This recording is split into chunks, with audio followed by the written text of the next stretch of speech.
Assalamualaikum, welcome back to our channel. Di episode kali ini berjumpa kembali bersama aku Rini dan Eki. Kali ini kita berdua akan share ke kalian semua teman-teman Masya Denmark tentang pengalaman kami saat hamil dan melahirkan kemarin di Denmark.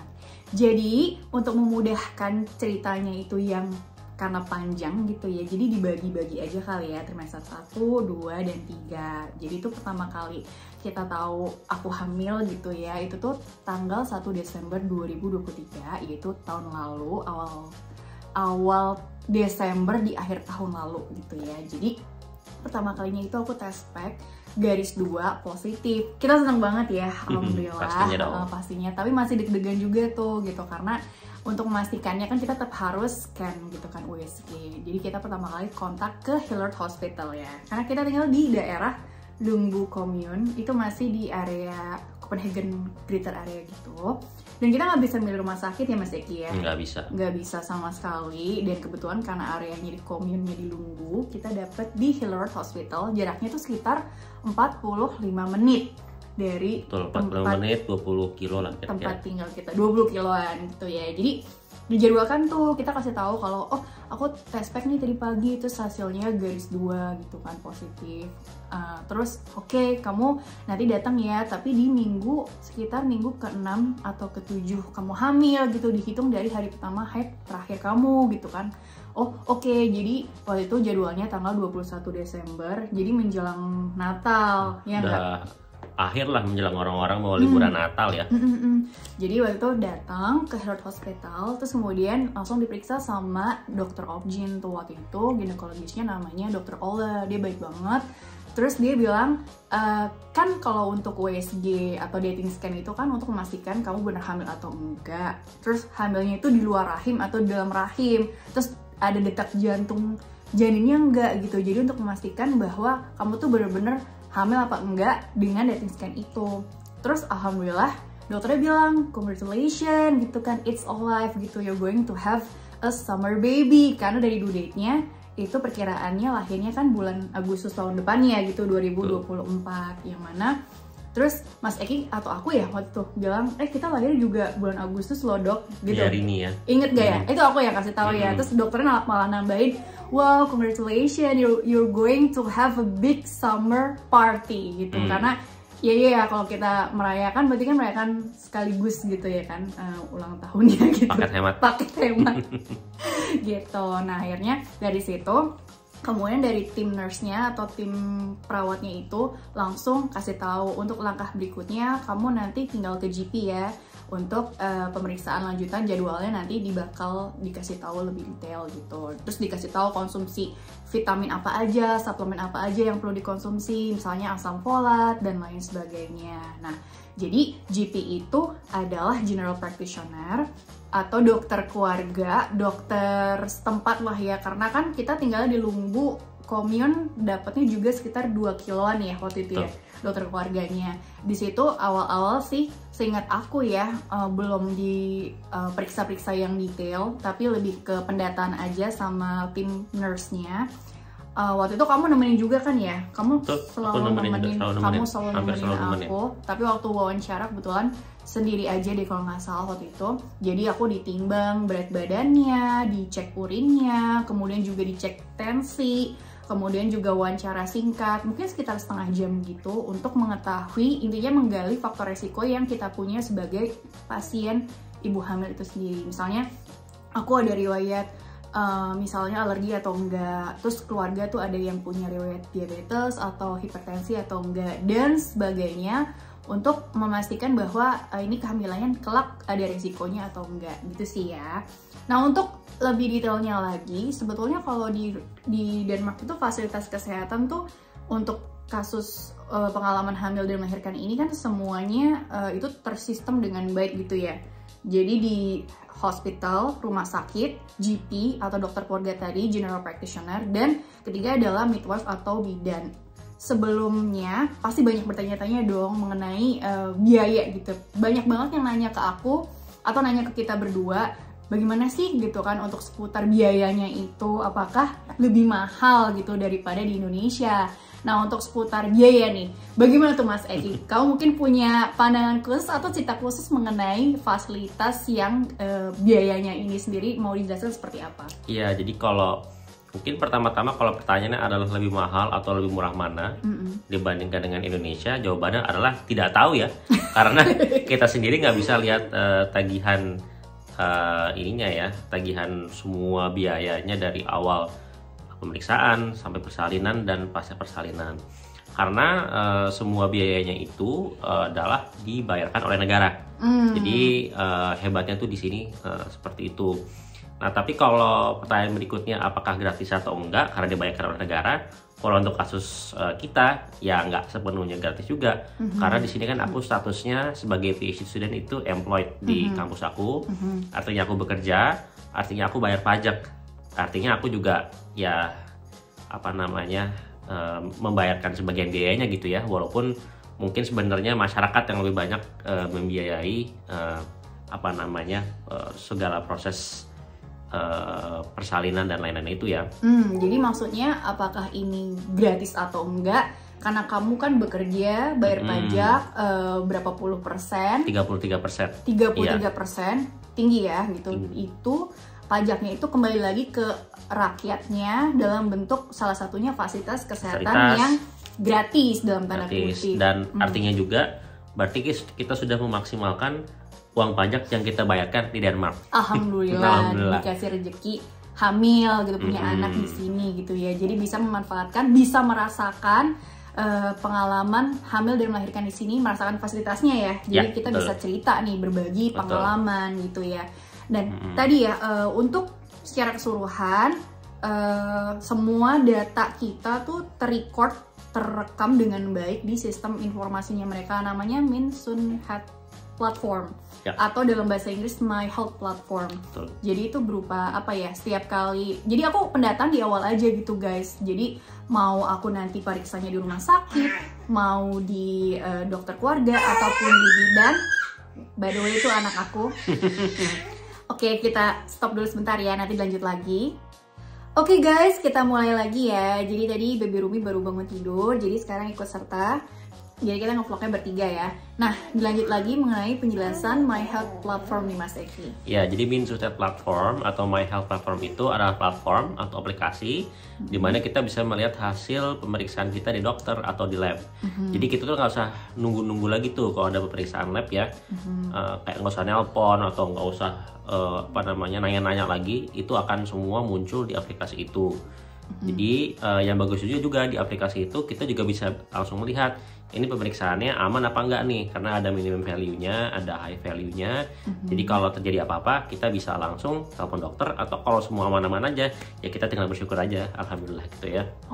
Nah, yang bagusnya lagi di platform itu, jadi itu terintegrasi juga dengan dokter, dengan perawat, dengan bidan. Jadi semua informasinya itu di-share semua ke pihak-pihak yang terkait. Jadi nggak usah ngecek lagi ke misalkan data ini atau data itu atau bawa kertas ini kertas itu, semua datanya ada di platform Minsun Health Platform itu.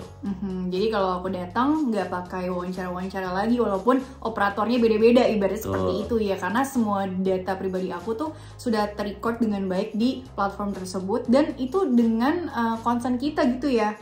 Karena nggak mungkin kan semua tanpa approval atau izin dari kita. Jadi pastinya itu kita memang ibaratnya data yang kita kasih, data yang mereka analisis dan lain-lain itu untuk kepentingan kesehatan gitu ya, bukan yang lain-lain. Jadi kita merasa aman juga sebagai pasien gitu. Nah, bicara soal biaya, jadi kalau di Indonesia aku nggak tahu nih ya, apakah itu menjadi pemeriksaan wajib atau opsional. Tapi setahu kami sih gitu di sini, kalau di sini tuh ada yang namanya neck-fold scanning. Itu jadi untuk deteksi kelainan kromosom sejak dini, dan itu semua tercover oleh negara gitu ya biayanya. Dan di situ waktu itu seingat aku ditemani sama Mas Eki ya, pemeriksaan di Gentofte Hospital, ambil darah, diambil blood sampelnya, kemudian juga dikombin dengan WSG untuk deteksi kelainan kromosom tersebut, misalnya trisomi 21 gitu ya, atau Down syndrome atau trisomi lainnya. Jadi itu dicek waktu itu ya, kalau nggak salah untuk mengetahui ini seberapa tebal ya cairan di belakang leher. Dan triangulasi juga. Triangulasi gitu ya. Terus juga dapat juga USG untuk gender scan, terus anomaly scan dan lain-lain untuk memantau perkembangan janinnya gitu ya. Apakah ini normal atau ada abnormalitas yang nanti bisa ada pemeriksaan lebih lanjut lagi. Tapi pada intinya semua sekali lagi itu hak kita ya mau melakukan pemeriksaan itu atau enggak. Kalau misalnya kita nggak mau ya itu hak kita juga gitu kan. Oke.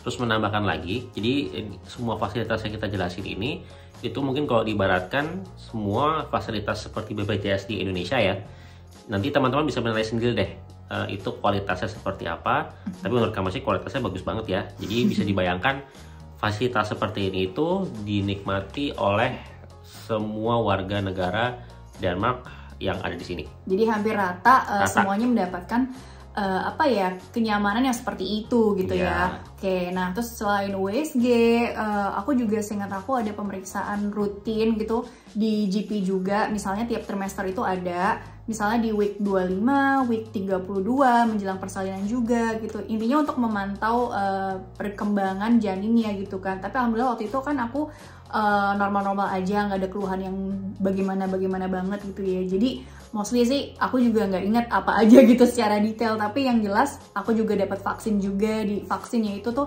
di GP di usia kehamilan sekitar 27 sampai 28 kehamilan itu aku dapat 3 vaksin, namanya itu untuk tetanus, difteri, dan pertusis untuk ibu hamil. Ini untuk melindungi janinnya juga gitu ya guys ya. Terus juga selain itu ada yang namanya tadi midwife gitu, midwife atau bidan, dimana kita dapat jadwal konsultasi bidan itu sering banget. Jadi memang lebih banyak konsultasi di bidan ini gitu ya Mas Eki ya. Sangat betul. Ya. Jadi kamu ingat nggak apa aja tuh aku di situ? Banyak banget.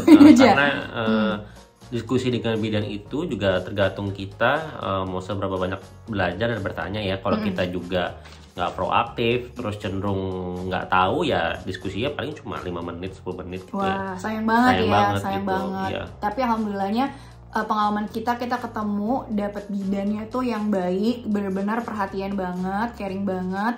Jadi di bidan itu setiap kali pertemuan pasti ada cek protein urin gitu dari dari air seni kita gitu, dari urin kita. Kemudian juga itu untuk mengetahui apakah ada tanda-tanda resiko preeklamsi atau enggak. Terus juga seingat aku dari bidan itu juga aku juga dapat misalnya rujukan gitu kan untuk pemeriksaan gula darah tambahan, misalnya glucose test gitu yang minum air gula dan segala macam. Walaupun itu juga bagian dari standar pemeriksaan di trimester ketiga gitu menjelang persalinan, tapi aku juga waktu itu dapat lebih awal karena kan melihat ada faktor resiko yang lain-lain gitu ya waktu itu. Jadi kemudian dicek misalnya detak jantung janinnya setiap pemeriksaan, kemudian juga cek panggul menjelang persalinan. Dan tadi benar kata Mas Eki, diskusinya itu tergantung dari kitanya juga gitu kan, karena setiap kita datang pasti kan midwife-nya nanya any question gitu kan, ada yang mau didiskusiin nggak. Jadi kalau kita misalnya nggak prepare, nggak baca-baca, sayang banget gitu guys gitu. Jadi nguap gitu aja opportunity atau kesempatan kita untuk menggali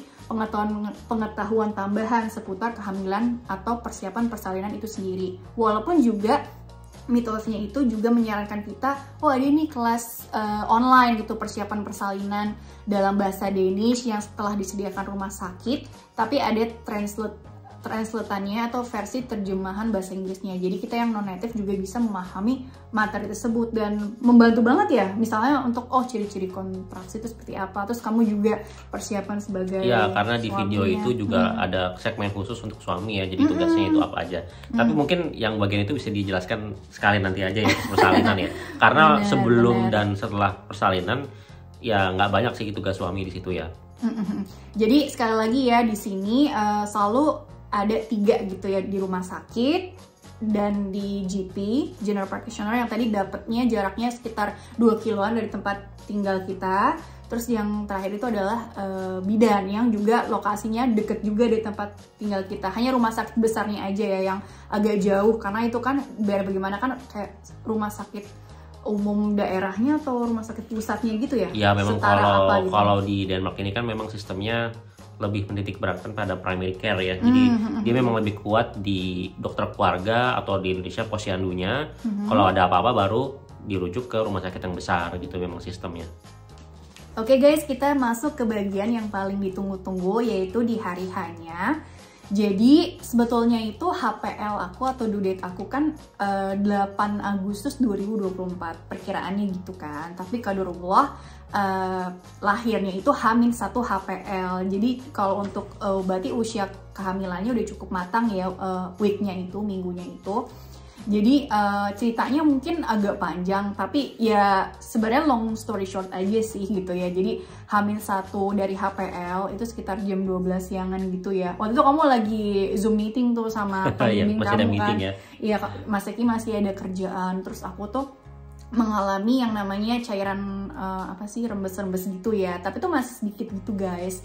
Aku masih mikir ini emang ketuban bocor ya atau apa, karena nggak ada pengalaman sebelumnya. Jadi kan aku yaudah deh tunggu dulu deh karena belum ada kontraksi gitu kan yang reguler gitu kan. Tapi 2 jam kemudian mulai muncul tuh kontraksi yang masih irregular sih sebetulnya gitu. Jadi aku nggak mikir ini udah mendekati tanda-tanda persalinan atau bagaimana gitu ya. Tapi terus kemudian disertai flag dan lain-lain. Jadi akhirnya karena dari jarak dari jam 12 siang di hari itu sampai ke jam 2 siangan itu tuh kok jadi keluhannya tuh jadi beragam gitu kan. Jadi ada cairan rembes, apakah ini cairan ketuban yang pecah dini atau bocor atau apa istilahnya itu. Kemudian juga ada flag dan juga disertai kontraksi yang masih irreguler. Akhirnya yaudah deh nelfon gitu kan. Mas Eko tuh kalau nggak salah masih sibuk sama urusan kerjaannya masih ya gitu. Jadi karena kerja jalan terus gitu kan, belum cuti ya waktu itu ya. Belum, karena cutinya baru pada saat ya melahirkan gitu dihitungnya. Nah setelah itu akhirnya aku telepon tuh ke rumah sakit sekitar jam 3 sore. Aku nanya, menjelaskan keluhannya begini-begini gitu kan. Sama midwife atau nurse dari sananya disarankan untuk coba kamu jalan-jalan dulu keliling komplek gitu kan. Untuk memastikan bahwa apakah cairannya itu makin bocor atau enggak, untuk memastikan ini ketuban pecah atau enggak gitu guys gitu. Jadi ya udah aku ditemani sama ibuku. Waktu itu ibu aku datang juga ke Denmark gitu ya untuk nemenin selama hamil dan juga selama bukan melahirkan, merawat babynya gitu pas baru-baru lahir, pas masa newborn. Terus juga sama Mas Eki kita keliling komplek gitu kan, sama kurang lebih setengah jaman lah ya. Terus nelfon lagi tuh hampir jam 4 sore gitu kan, ngasih tahu perkembangannya. Terus akhirnya sama tim nurse-nya di sana atau midwife-nya bilang yaudah deh untuk memastikan kamu segera aja ke rumah sakit gitu kan. Kamu berapa lama dari rumah ke rumah sakit gitu kan. Sekitar 45 menit lah. Oke, sekarang ya gitu. Sekarang nih, oke. Terus Mas Eki langsung order taksi online, terus inisiatif bawa hospital bag segala macam ya. Jadi di titik itu yang penting untuk diketahui juga buat teman-teman, kalau disuruh ke rumah sakit seperti itu, ya jadi itu bisa jadi kita disuruh pulang lagi, bisa jadi juga yaitu kita langsung diproses di situ ya. Masuk ke bersalinnya gitu ya. Jadi ruang bersalinnya yang mau aku kasih tahu tuh ya kita ya udah harus siap dengan segala perlengkapan kita gitu, terlepas apapun nanti keputusan dari dokter atau perawatnya. Iya, jadi sebenarnya sih dengar-dengar kan kalau di Denmark tuh kalau belum pembukaan 4 gitu disuruh pulang dulu guys gitu. Jadi kalian nggak yang stay dulu, tapi nggak tahu ya, tergantung kasusnya juga sih. Tapi pas aku ternyata pas lagi sampai ke sana sekitar jam 5 sorean periksa-periksa gitu. Iyalah jam 5 ya. Ternyata aku udah pembukaan 4. Amazed juga tuh midwife-nya atau bidannya yang, kamu udah pembukaan 4 gitu kan. Selama ini kamu nahan nyerinya tuh gimana? Kok kamu seperti bisa melalui ini semua gitu kan. Oke, gitu. Aku nggak yang bener-bener pokoknya ya udah, karena aku mikirnya kontraksi aku tuh nggak yang reguler gitu loh gitu. Jadi hilang timbul, terus jaraknya juga masih agak-agak jauh. Terus ternyata setelah diperiksa pakai CTG apa sih gitu, pokoknya alat-alat gitu, ternyata sebenarnya kontraksinya udah reguler, cuma akunya aja yang nggak nyadar gitu. Kayaknya sih gitu deh. Mungkin karena aku ya udahlah ya, aku nggak kepikiran yang gimana-gimana banget gitu. Terus akhirnya diminta stay, langsung masuk ke ruang bersalinnya gitu ya. Dan sebenarnya sih sebelumnya aku sudah diskusi juga dengan tim midwife-nya gitu ya, bahwa aku request kamar bersalin itu yang ada ada bathtubnya, ada birthing bowl atau gym bowl-nya ya gitu, untuk bagian dari relaksasi atau bagian untuk meredakan nyeri saat kontraksi. Tapi kadarullah ternyata pembukaannya dari pembukaan satu ke pembukaan lain itu berjalan dengan cepat. Jadi pain relief yang sempat aku pakai juga cuma Laughing Gas sama Bee Sting, dan itu juga aku kayak udah buyar karena aku terlalu fokus sama nyerinya juga gitu ya Mas Eki ya. Jadi aku ingin ya Allah berikanlah kemudahan agar persalinan ini berjalan dengan lancar, dan alhamdulillah aku juga persalinannya ini normal gitu kan. Jadi untuk fasilitasnya dan lain-lain teman-teman nanti bisa lihat sendiri, nanti kita akan insert videonya. Nah untuk lebih detailnya aku sebenarnya mau ini sih Mas Eki sendiri bagaimana tuh waktu itu? Apa menurut kamu peran suami yang benar-benar paling berkesan saat di hari H atau persalinan itu sendiri? Karena kan aku terus terang udah nggak mikir apa-apa sih karena aku udah kesakitan banget kan. Kalau kamu sendiri tuh bagaimana waktu itu? Luar biasa kesannya. Nah, kalau bagi aku, kalau perlu bisa dijelasin ya, peran suami itu bisa jadi kayak asistennya perawat di sini. Midwife ya, asisten bidan ya, karena melahirkan di sini yang membantu itu bidan. Nah, jadi tugas sebagai suami itu bukan hanya menyemangati ya istri gitu, tapi juga tugas kami itu memastikan istri nggak boleh dehidrasi. Jadi di situ dikasih air putih, dikasih juga saft, kayaknya itu kayak semacam sirup gitu ya, ada gulanya. Buat tenaga ya. Jadi kalau sampai dehidrasi yang salah yaitu suaminya. Terus kita juga ikut membantu istri itu untuk mengingatkan nafasnya, karena nafas untuk mendorong nafas ada berbagai macam teknik bernafas ya. Itu, tapi ini bukan topik untuk hari ini. Tapi intinya itulah yang udah dibahas juga sama bidan sebelumnya. Terus juga ngingetin posisi bersalinnya bener apa enggak, karena kalau salah misalkan terlalu ngangkat pinggangnya nanti bisa robek dan segala macam. Itu juga tugas suami. Kemudian juga aku robekan terlalu lebar gitu, minimalisir, bantu ingatkan. Terus aku juga di hari H itu bertugas untuk menyalurkan memakaikan Laughing Gas ya ke Rini ya sebagai pain relief. Jadi banyak banget tuh tugasnya gitu ya.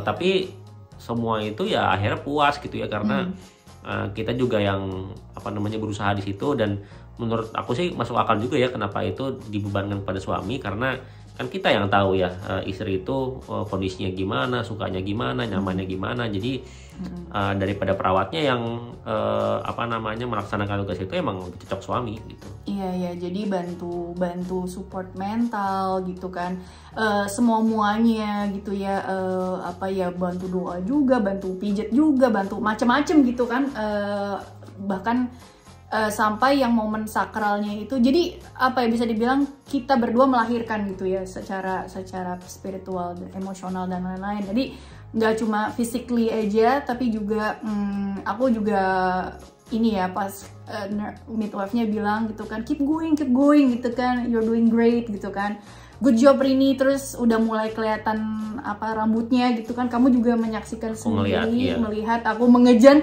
kulit aku, katanya Mas Eki itu udah kayak item banget karena aku pakai tenaga dalam nge-pushnya. Bener-bener itu, jadi jarak antara pembukaan 4 ke pembukaan udah selesai gitu ya, lahir itu cukup relatif dekat gitu, sekitar 5 jam 10-an lah, 22:45 ya lahir gitu ya. Prosesnya terjadi begitu cepat, bahkan pain reliefnya ya alhamdulillahnya yang kepake akhirnya cuma Laughing Gas dan Bee Sting, tapi itu udah ngebantu banget.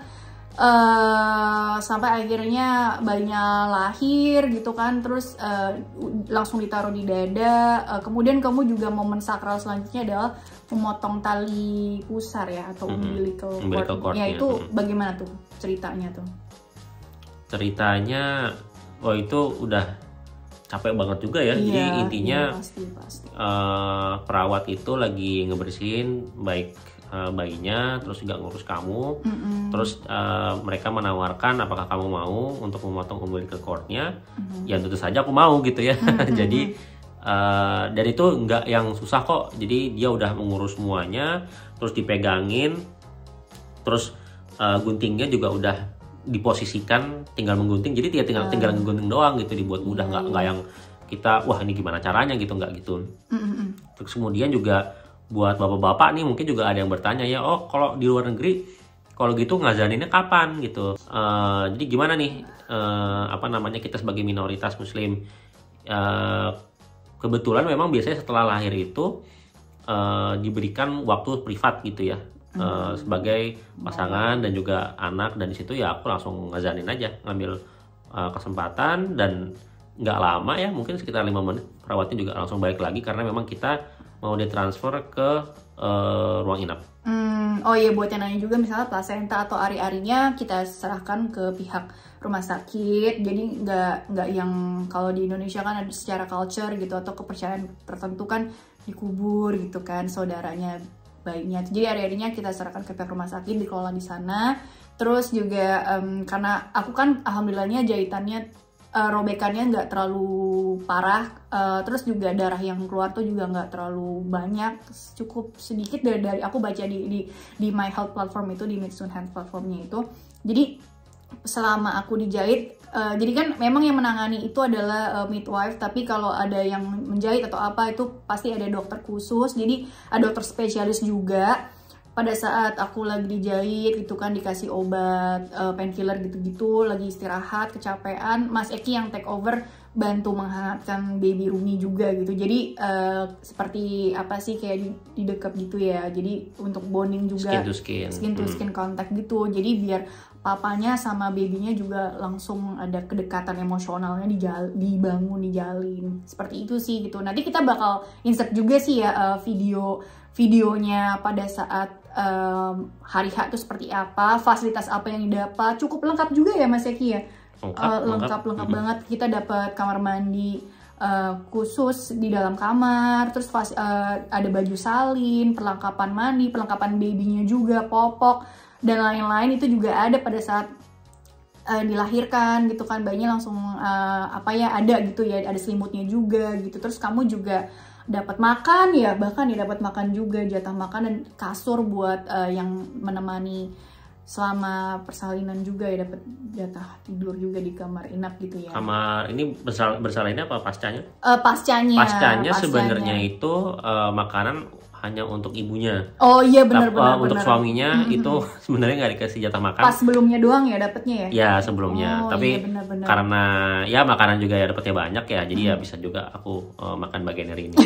Karena gimana ya, soalnya kan aku udah ngeblur banget ingatan ya gitu kan, karena banyak banget yang momen yang kita lalui bersama saat itu, jadi terus juga informasi juga banyak gitu ya, jadi kayak dan terlebih juga lagi lelah banget saat itu, jadi berusaha mengingat-ingat yang penting-pentingnya aja waktu itu seperti apa gitu ya. Jadi kurang lebih seperti itu sih guys gitu. Nanti teman-teman bisa lihat videonya deh.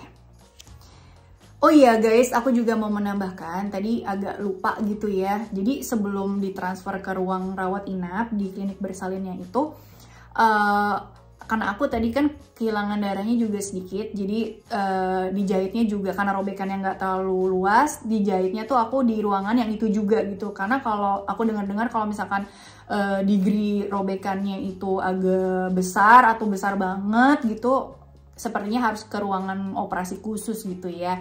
Terus mengenai metode melahirkan, di Denmark itu tuh sebenarnya bisa, kan ada bathtub tadi ya, sebenarnya bisa memilih melahirkan secara water birth, tapi aku memilih melahirkan biasa aja gitu di kasur yang bukan yang normal aja sih, maksudnya yang biar menurut aku tuh aku nyaman aja gitu. Terus kemudian ini Denmark itu adalah negara yang bisa dibilang pro lahiran normal gitu ya. Jadi sebisa mungkin itu melahirkan secara normal, kecuali memang teman-teman mengalami ada faktor resiko atau indikasi khusus gitu, sehingga memang harus melahirkan secara sesar. Tapi kalau memang bisa melahirkan secara normal, mereka selalu mengoptimalkan, mengupayakan agar kalian tuh selalu disupport untuk melahirkan secara normal. Oke, lanjut lagi ya. Itu sekitar jam 3 sore, aku udah istirahat, kamu juga udah sempat meluk Rumi, bantu menghangatkan, skin to skin contact, aku juga pipis, dan lain-lain. Jam 3 pagi kan Jam 3 pagi nih ya, kita dipindah ke apa istilahnya sih, kamar inap, Kamar inap, kamar ya. inap gitu ya. Terus kamu dapat kasur tuh ya di situ Dapet. tuh ya. Terus aku tuh udah teler gitu. Kalau nggak salah tuh waktu itu fasilitas yang didapat tuh babynya itu langsung ada pemeriksaan namanya Apgar test gitu ya. Terus kamu juga dikasih tahu informasi banyak, dikasih brosur gitu-gitu kan ya. Tapi akunya udah kelelahan gitu. Jadi sayup-sayup gitu mendengarnya. Terus kamu yang apa ya, kalau nggak salah pokoknya kamu yang ngobrol sama nurse-nya di sana ya. Sebenarnya aku juga udah capek banget sih, jadi iya, nggak pastilah. bisa banyak mencerna. Iya, Tapi yang jelas yang aku ingat dia menjelaskan yang paling mendasar. Jadi bayinya itu nggak boleh tidur di samping kita.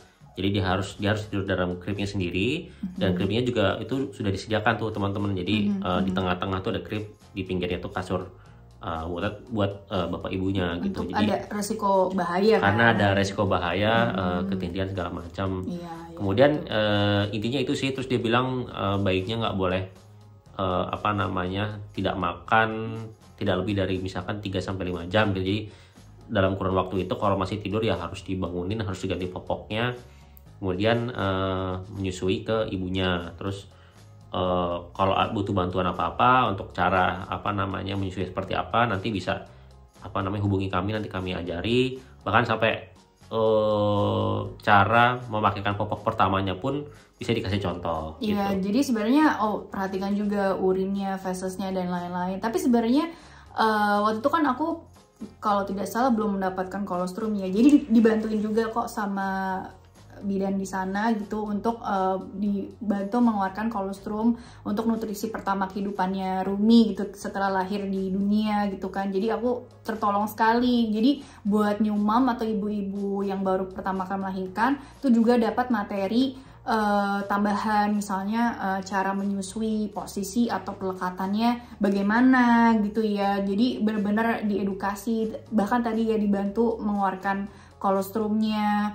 Terus juga banyak bukan teori ya sebenarnya banyak Ilmu-ilmu lah. ilmu-ilmu baru sebagai orang tua baru yang mereka kasih dari fasilitas di rumah sakit. Jadi sebenarnya jatah menginapnya itu untuk orang tua baru tuh 2-3 hari ya, tapi karena kita tuh udah deh pengen cepet-cepet buru-buru pulang gitu kan. Terus kebetulan kan juga ibu aku kan dari Jakarta juga datang ke Denmark dari Hamin 3 minggu bahkan ya. Betul. Dari HPL untuk nemenin aku, terus juga sampai kurang lebih babynya aku usia 2 bulan, hampir 2 bulan ya kalau nggak salah ya. Jadi kurang lebih hampir 3 bulanan tuh di Denmark. Ibu datang bantuin untuk bantuin merawat newborn gitu kan. Jadi aku mikir udah cepet pulang aja, di rumah lebih nyaman, terus juga bisa bisa makan makanan Indonesia buatan ibu gitu kan. Kalau di rumah sakit kan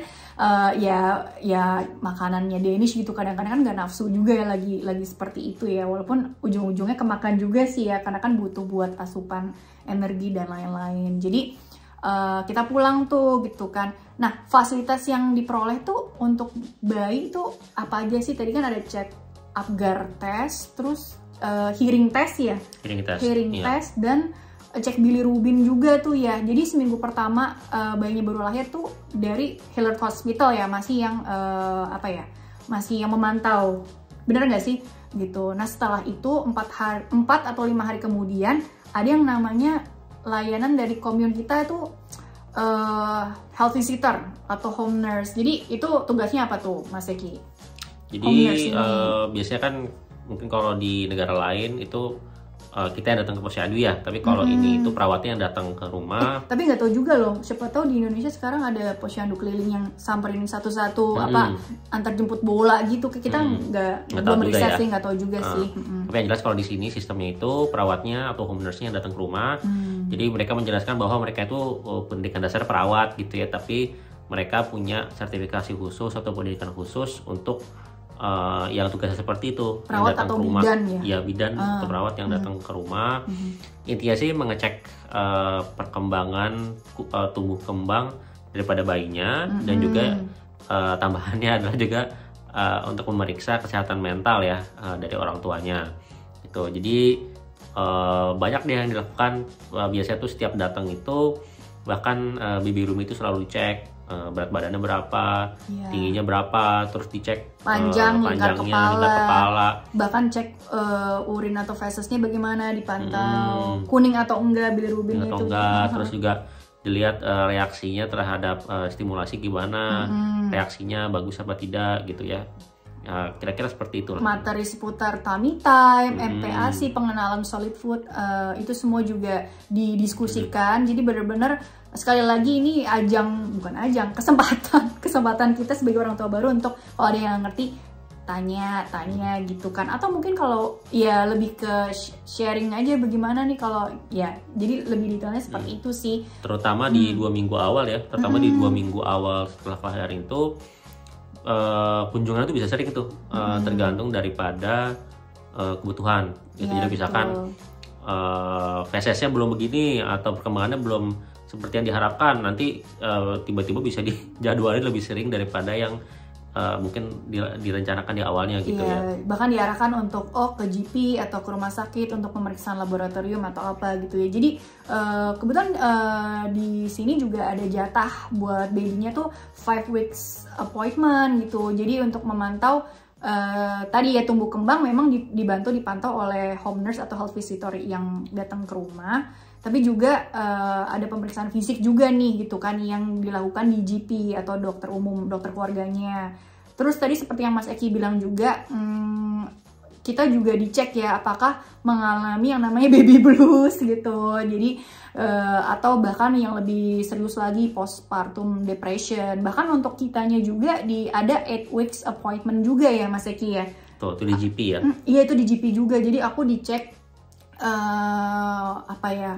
jahitannya, bekas jahitannya udah kering atau belum gitu misalnya. Terus disaranin untuk senam Kegel dan lain-lain misalnya. Terus juga kita juga dicek juga mental health-nya. Kamu juga sebagai ayah baru juga bagaimana gitu. Jadi benar-benar diperhatikan ya, nggak cuma babynya tapi juga kitanya sebagai orang tua baru tuh didukung gitu. Terus kemudian juga di sini home nurse-nya itu juga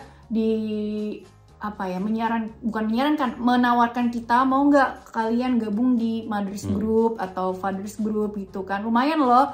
Jadi ada yang Danish moms groups atau international moms gitu. Aku kebetulan join yang international itu. Jadi banyak tuh, ada yang orang Amerika, ada yang China, India, bahkan dari UK, terus mana lagi ya, Filipina gitu-gitu. Kita join di situ, jadi satu grup ada 8 orang atau berapa, rutin bertemu untuk ya sekedar catch up aja gitu. Misalkan ya sharing tentang bagaimana nih bayi kalian, jadi nggak merasa sendirian gitu ya. Jadi secara komunitas tuh ada juga yang mensupport gitu, saling bantu sharing informasi dan pengalaman tentunya. Oh iya, selain itu teman-teman, untuk fasilitas yang didapat untuk babynya juga, vaksin juga ya dari usia 3 bulan, usia 5 bulan, terus 1 tahun ya, atau sampai berapa belas bulan gitu ya. Pokoknya sampai ada jadwalnya, nanti tinggal tinggal diikuti gitu ya. Bahkan kita juga bisa bikin appointment itu melalui aplikasi gitu ya. Jadi nggak selalu telepon, tapi bisa juga milih jadwal kapan vaksin atau apa itu di aplikasi tersebut. Betul. Gitu ya Mas Eki. Nanti mungkin bisa insert di sini gitu ya.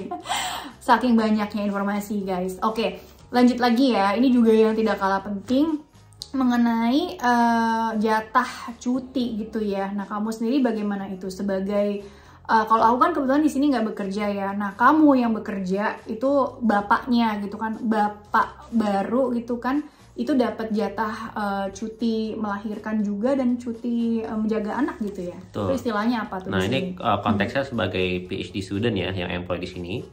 Aku dapat yang namanya paternity leave, paternity leave dan parental leave. Kalau paternity leave itu adalah cuti yang digunakan pada saat bayinya lahir, dan itu dikasih 2 minggu. Kalau aku kayaknya itu emang aturan umumnya ya, jadi itu berlaku pada saat ya bayinya lahir, hari H itu sampai 2 minggu ke depan. Nah, kemudian ada juga yang disebut dengan parental leave. Kalau parental leave itu adalah cuti untuk mengurus anak. Nah itu durasinya 4 bulan dan itu harus diambil dalam jangka waktu 1 tahun setelah bayinya lahir. Nah yang enaknya juga itu adalah dia sistemnya fleksibel. Jadi kalau paternity itu harus diambil segera, kalau parental itu bisa diambil kapan aja gitu. Jadi bisa diatur sendiri. Nah kalau kayak misalkan aku juga dibagi 2 parental leave-nya. Jadi 2 bulan aku ambil parental, jadi paternity plus parentalnya 2,5 bulan. Nanti 2 bulannya lagi itu aku ambil di waktu yang lain lagi.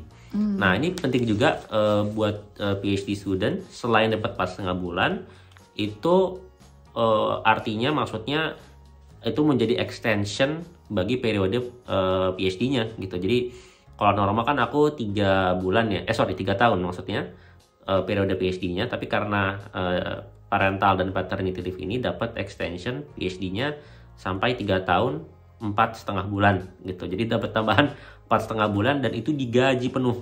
Jadi ya. bisa dibilang jadinya masyarakat, lagi-lagi masyarakat ya, karena ini kan dari uang pajak, dari sistemnya juga itu ternyata universitas itu hanya membiayai paternity dan parental leave itu sebagian, karena mereka nanti akan minta reimbursement ke pemerintah gitu. Jadi masyarakat yang membayarkan. Jadi kayak ibaratnya masyarakat membayar kita, menggaji kita untuk membesarkan anak. Wah, Masya Allah ya. Masya Allah Denmark. Betul. Gitu ya. Dapat tunjangan anak juga ya. Betul. Tunjangan anak itu per 3 bulan dapat sekitar 1.500 krona. Mungkin bisa berbeda-beda ya untuk tiap orang, tapi itu untuk kasus aku. Jadi mungkin kayak sekitar 3 jutaan gitu ya per 3 bulan, ya lumayan lah buat beli popok gitu ya. Jadi buat nambah-nambah uang popok gitu, jadi lumayan banget. Dan tadi yang menarik mengenai cuti sih, sebetulnya cutinya itu bisa dipecah-pecah diambilnya, dan harus diambil tuh sebelum anaknya itu usianya genap 1 tahun ya, karena kalau nggak angus. Dan sebenarnya itu juga bisa lebih dari 4,5 bulan. Jadi kalau nggak salah untuk kasus aku pun aku bisa sampai 6 bulan, tapi di atas 4,5 bulan itu dibayarnya parsial. Jadi kan kita nggak mau ya kalau dibayar parsial ya. Jadi kita ambil yang maksimum dibayar saja, yaitu 4,5 bulan. Tapi ya intinya itu aja udah alhamdulillah banget gitu ya, kebantu banget gitu kan. Dan kamu ambil cutinya juga setelah ibu aku kembali lagi ke Indonesia gitu ya. Betul. Jadi itu buat new mom tuh, apalagi yang belum pernah punya pengalaman, aku merasa sangat sangat tertolong sekali dengan suami tuh bisa cuti. Karena kalau nggak, kebayang dong betapa perjuangannya seperti apa tuh membesarkan anak, misalnya sendirian gitu kan, terus suami harus full time kerja, itu kan pasti akan sangat penuh tantangan gitu ya. Tapi dengan adanya Mas Eki bisa hadir sepenuhnya gitu kan, itu sangat-sangat menenangkan juga buat aku dan juga buat babynya itu sendiri, buat Rumi sendiri. Secara praktis sebenarnya aku juga sambil kerja gitu ya, tapi tekanannya itu lebih rendah. Jadi kadang-kadang ya masih ke kantor juga gitu. Tapi dari rekan-rekan kantor pun itu ekspektasinya ya kamu bukan di kantor, kamu di rumah gitu. Malah waktu itu pernah ditegur sekali, loh Eki, why are you in office? You should be at home with your family gitu. Oh gitu ya, jadinya mereka sangat menghargai cuti itu gitu. Jadi bukan hanya kerja, tapi ada sisi humanisnya juga. Oke guys, ini dia kompilasi foto-foto dan video mengenai pengalaman hamil dan melahirkan kita di Denmark. Ditonton ya!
ada di penghujung videonya. Jadi sebelum closing, aku mau kita refleksi diri gitu ya, Cila. Jadi ini kesannya gitu ya. Jadi mengenai pengalaman hamil dan melahirkan di Denmark, aku merasa terus terang merasa bersyukur sekali kepada Allah Subhanahu wa Ta'ala, merasa beruntung. Terima kasih gitu ya, karena aku sudah dipertemukan lebih tepatnya oleh Allah, oleh semesta dengan orang-orang baik gitu ya, tim medis yang baik, mulai dari dokter spesialis, dokter umum, perawat, tim nurse, bidan dan lain-lain, bahkan pokoknya karyawan-karyawan rumah sakit atau klinik dan lain-lain yang baik-baik, ramah, profesional, helpful gitu. Jadi benar-benar mereka ya profesional di bidangnya, dan aku walaupun aku bukan orang Danish, aku merasa sangat diperlakukan dengan sangat manusiawi, dan aku merasa sangat berterima kasih dan beruntung sekali lah. Kalau kamu sendiri bagaimana itu? Kalau refleksiku sih jadinya dari proses ini jadi merasakan langsung ya, dan memahami kenapa sih Skandinavia itu dikatakan bagian di dunia ini yang salah satu yang paling bahagia gitu ya. Standar hidupnya tinggi, GDP per kapitanya tinggi, angka umur hidupnya tuh tinggi, life expectancy ya. Karena memang dari proses mengandung pun itu perhatian dan kualitas yang diberikan itu udah yang nomor satu. Jadi wajar-wajar saja kalau kualitas manusianya pun bagus. Karena memang dari awalnya banget ya, dari ibunya itu mengandung ya sudah baik semua gitu. Jadi 1000 hari pertama kehidupan atau golden period dari si anak ini benar-benar diperhatikan tumbuh kembangnya dengan sangat baik dan sangat didukung oleh lingkungannya gitu. Walaupun di Indonesia juga aku yakin juga udah bagus juga, kurang lebih sama lah ya. Tapi ini kan kita lagi bercerita pengalaman kita yang kebetulan sekarang lagi ada di timelinenya saat ini lagi di Denmark gitu, dan alhamdulillah dapat rezeki hamil dan melahirkan di Denmark. Jadi itulah yang kami rasakan. Terus gitu, karena semua biaya itu sudah ditanggung oleh negara gitu ya, jadinya kita fokus betul. Untuk apa yang terbaik untuk anaknya, untuk ibunya, dan untuk keluarga. Jadi itu yang dipikirkan gitu. Oke. Nah teman-teman, itu tadi gitu ya video kami kali ini mengenai pengalaman sekali lagi hamil dan melahirkan di Denmark. Semoga sangat mungkin bisa dibilang ada sisi menghiburnya juga, mudah-mudahan. Tapi intinya semoga bermanfaat video atau tayangan vlog kami kali ini. Semoga informatif, membantu kalian semua. Jika teman-teman ada yang ingin mungkin sharing pengalaman juga, bisa tinggalkan di kolom komentar. Jangan lupa di like, share, dan juga subscribe buat yang belum. Thank you for watching. Mungkin sampai jumpa di video selanjutnya ya. Bye-bye!